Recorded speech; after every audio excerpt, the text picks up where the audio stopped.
Bienvenue sur Africa 24 dans cette nouvelle édition de l'Africa Tonight. Voici les titres de l'actualité. Le président gambien Adama Barrow lance son parti politique à moins d'un an de l'élection présidentielle prévue le 4 décembre 2021. Sa candidature à ce scrutin n'a pas été officialisée, mais cette initiative semble en dire long sur ses futures intentions. La Banque agricole du Sénégal dégage 4,6 milliards de francs CFA en faveur de la filière risicole.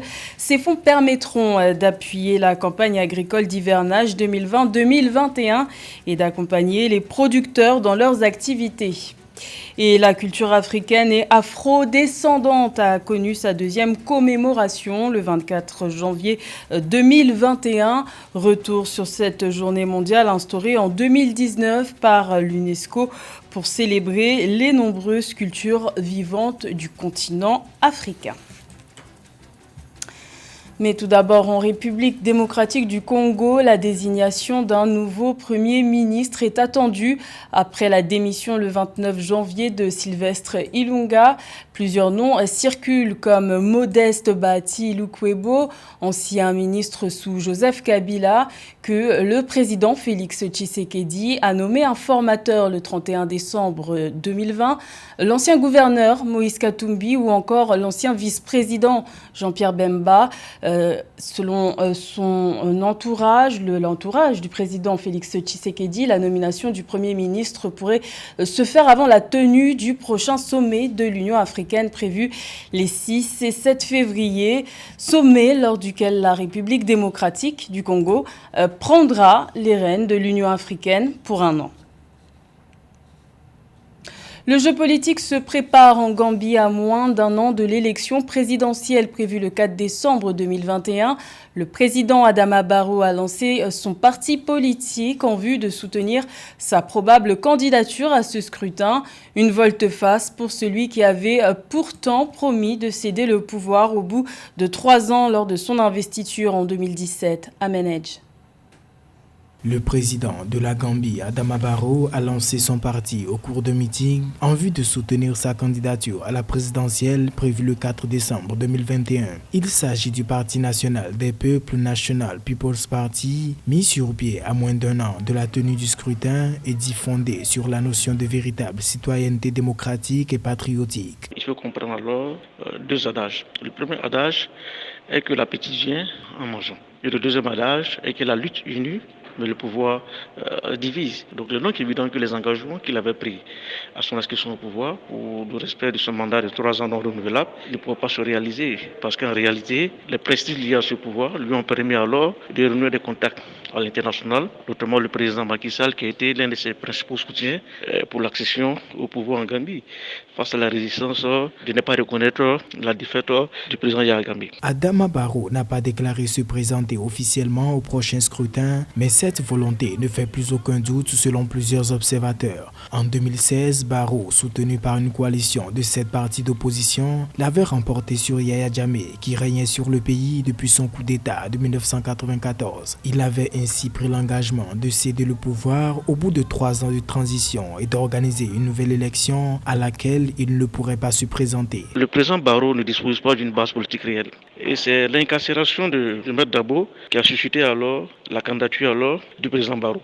Donc en créant un parti politique à sa guise de base ethno-tribale, essentiellement la tribu Pula de la Gambie, il va espérer alors briguer un second mandat, ce qui ne sera pas facile. Barrow semble renoncer à ses engagements et cette situation avait provoqué en décembre 2019 et janvier 2020 des manifestations suivies d'affrontements. Ceci lui avait d'ailleurs coûté le désaccord du Parti démocratique unifié de l'opposant historique Ousseynou Darboué qui avait mis fin à son compagnonnage avec le président gambien. Également dans l'actualité au Sénégal, les élus locaux de la Casamance appellent à en finir avec l'insécurité qui perdure dans cette région du sud du pays. Des manœuvres militaires ont été lancées depuis le 26 janvier pour neutraliser les éléments armés qui ont trouvé refuge dans cette zone. Malgré les accords de cessez-le-feu et une accalmie ces dernières années, des accrochages ont lieu régulièrement dans cette région. Rappelons que cela fait presque 40 ans que la Casamance est secouée par un conflit entre l'État et les indépendantistes du MFDC. La stratégie du plan Sénégal émergent s'appuie en grande partie sur la production de riz, raison pour laquelle la Banque agricole a décidé de débloquer 4,6 milliards de francs CFA pour financer les activités des producteurs de la vallée du fleuve Sénégal durant la campagne d'hivernage 2020-2021 à Ménège. La Banque agricole du Sénégal a accordé un financement de 4,6 milliards de francs CFA aux producteurs de la filière riz de la vallée du fleuve. Selon le chef du réseau de la Banque pour la zone nord, Massaer Diop, ce fonds va à l'endroit de la campagne d'hivernage 2020-2021 et réitère l'engagement de l'institution dans l'accompagnement de l'État à mieux gérer la crise sanitaire et économique. Et si jusqu'à aujourd'hui ce secteur ne décolle pas, c'est parce que tout simplement elle n'a pas trouvé sa clientèle. Elle n'a pas réussi à s'imposer ici au Sénégal, bien que le prix de vente soit inférieur au riz qui soit importé. Et ceci s'explique tout simplement par la nature même du riz qui est cultivé dans le nord. C'est un riz que les consommatrices ont du mal à maîtriser la cuisson. Et c'est paradoxal dans un pays où depuis plus de 100 ans, on consomme du riz. Pour la campagne de contre-saison chaude 2020 au Sénégal, sur les 894 organisations paysannes qui avaient fait des demandes de crédit, 834 en ont bénéficié à hauteur de 8,9 milliards de francs CFA. Même si la Banque agricole finance plusieurs filières, la plus grande partie des fonds au niveau de la vallée du fleuve est destinée au riz subventionné avec plus de 15 milliards de francs CFA par an. Et je pense que l'erreur qui a été faite, c'est de mettre sur le marché un produit qui visiblement n'a pas convaincu les Sénégalais qui préfèrent acheter des produits importés. Et malgré le fait que ce riz coûte moins cher, il n'a pas réussi à s'imposer. Je pense qu'il faudrait revoir la variété. Peut-être que c'est une variété qui peut justement être cultivée dans le nord, qui demande peut-être un petit peu moins d'eau, mais visiblement, elle pose d'énormes problèmes aux consommatrices. Selon les autorités locales, la Banque agricole est la seule au Sénégal qui finance les petits producteurs en dehors du système financier décentralisé. Le produit intérieur brut agricole devrait progresser de 4% en 2021 et ce secteur, moteur de l'économie dans le plan Sénégal émergent, sert de cadre de référence des politiques publiques sur la période 2014-2035. C'est une première en 9 ans. Au Mali, un avion commercial s'est posé ce lundi 1er février à Tombouctou. Il s'agit du premier vol commercial depuis 2012. Cet avion de la nouvelle compagnie malienne, Sky Mali, est parti de Bamako pour faire escale à Mopti, dans le centre du pays, et ensuite atterrir à Tombouctou. Ce trajet de 700 km s'est effectué en 2 heures et se tiendra désormais 2 fois par semaine, le lundi et le vendredi. Rappelons que Tombouctou, comme d'autres cités du Nord, a connu l'insurrection de groupes terroristes liés à Al-Qaïda en 2012. Et depuis 2013, les interventions militaires internationales se multiplient dans cette région. La pandémie de Covid-19 n'aura pas plombé le secteur minier en Tanzanie. L'or a connu une hausse de revenus de 33% en 2020 par rapport à 2019. Les revenus des exportations d'or ont été plus importants que ceux générés par le tourisme. Plus de détails avec Mildred Diamo. Les exportations d'or en Tanzanie ont généré 2,95 milliards de dollars en 2020. D'après un rapport publié par la Banque centrale fin janvier 2021, cette performance représente une hausse de 33,5% par rapport aux 2,21 milliards de dollars rapportés en 2019. Cette performance tient de ce que le marché mondial s'est contracté, l'offre mondiale de l'or s'est contractée, venant de l'Europe, venant de l'Asie, venant de l'Amérique. Alors qu'en Afrique, le confinement a été sommaire. Le confinement n'a pas été très rude, n'a pas été très drastique comme partout ailleurs là-bas, en Europe, en Amérique et puis en Amérique latine ou au Canada.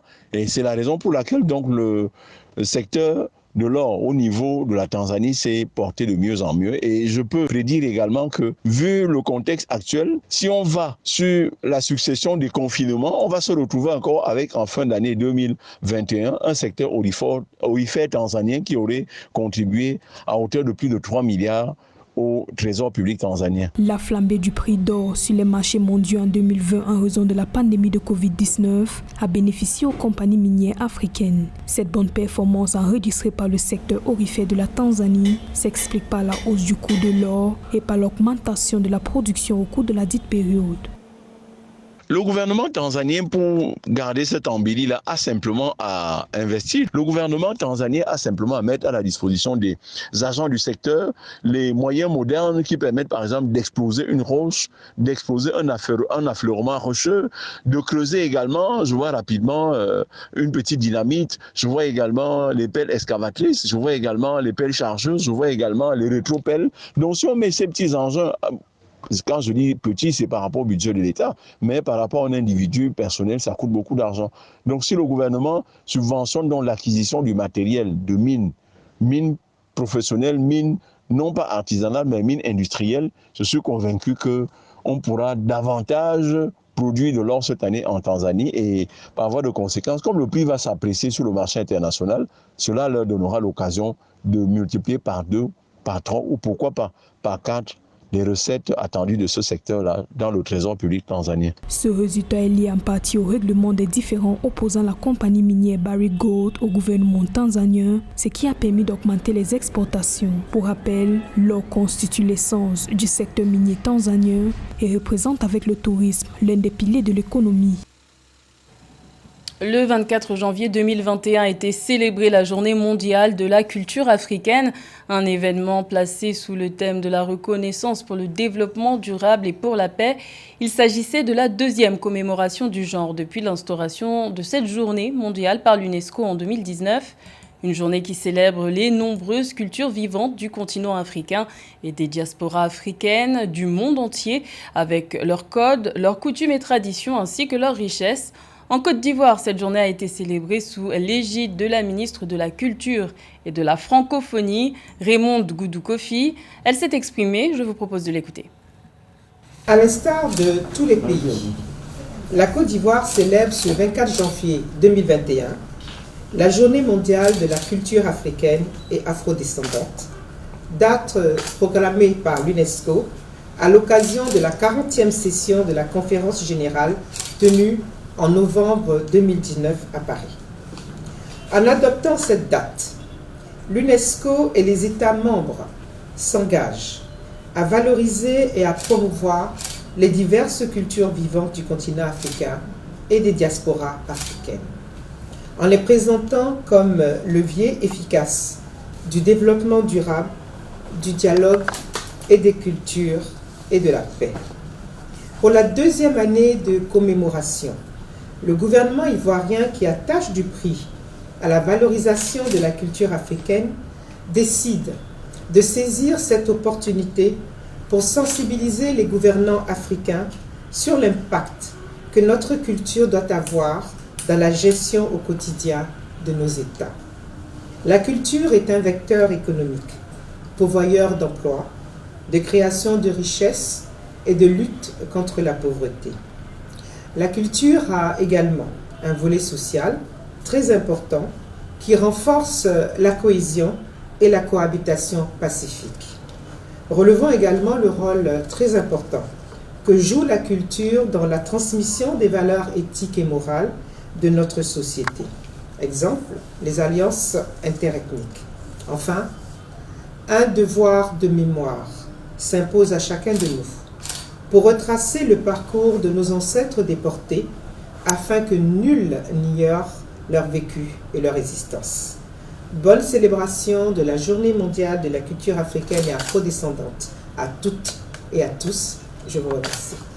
Dans le reste de l'actualité, les Lions basketteurs du Sénégal seront dirigés par Papi Gueye, l'assistant coach de Boniface Dong, lors de la fenêtre qualificative de l'Afro-Basket 2021. Ce remplacement s'explique par l'indisponibilité en février de Boniface Dong, qui doit répondre à ses engagements avec son club de NBA, les Denver Nuggets. Pour Papi Gueye, ce sera l'occasion de qualifier son pays pour la phase finale de la compétition continentale qui se tiendra au Rwanda du 24 août au 5 septembre 2021. C'était le journal de la rédaction. Merci de l'avoir suivi. L'information continue sur Africa 24.